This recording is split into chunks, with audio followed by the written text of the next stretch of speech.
তো হ্যালো বন্ধুরা, আমি হচ্ছি তোমাদের প্রিয় ছোট্ট সুমি। তো আজকে স্কুলে গিয়ে কি করলাম তোমাদের কাছে আজকে সেটাই শেয়ার করব। তো স্কুলে গিয়েই তো দেখে নিয়েছিলাম কে কি টিফিন এনেছে, কারণ আমরা স্কুলে যাই শুধু খাওয়ার জন্যই। কে কে খাওয়ার জন্য স্কুলে যাও অবশ্যই আমাকে কমেন্ট করে জানিও।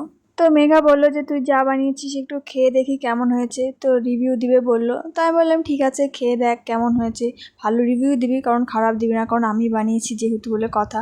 তো খেলো। প্রথমে তো একটু নাটকই করছিল, তো পরে বললো যে না ভালোই হয়েছে, খারাপ হয়নি। তো আমি নিয়ে গেছিলাম ম্যাগি, ওই নিয়ে গেছিলো চিড়ে, আর পাশের বান্ধবীটা সৃজা নিয়ে গেছিলো হচ্ছে পাস্তা। তো মেঘা আবার আমও এনেছিল, তো সেটাই আমরা ফাটানোর চেষ্টা করছিলাম, মানে সৃজাই ফাটানোর চেষ্টা করছিল, কিন্তু অবশেষে কিছুই হচ্ছিল না। এত কষ্ট করে ফাটাচ্ছিল বেচারি, তাও ফাটছিল না। আমি আবার ছোটো কৌটাতে করে লঙ্কার গুঁড়া নিয়ে গেছিলাম, তো আমি বললাম যে ছোটো কৌটাটা দিয়ে কেটে দেখ যদি কাটে। তো সে ছোটো কৌটা দিয়েই কেটে কেটে আমরা আম খাচ্ছিলাম। তো এখানে আম খাওয়ার বাহানায় ছেলেদের একটু চোখ মেরে দিল মেঘা।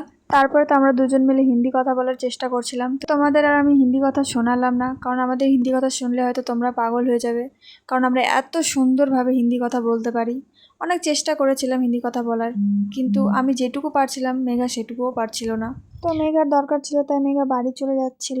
বানাচ্ছে উপরবেলায় জানি। তো হ্যালো গাইস, মেঘা এখন বাড়ি চলে যাবে।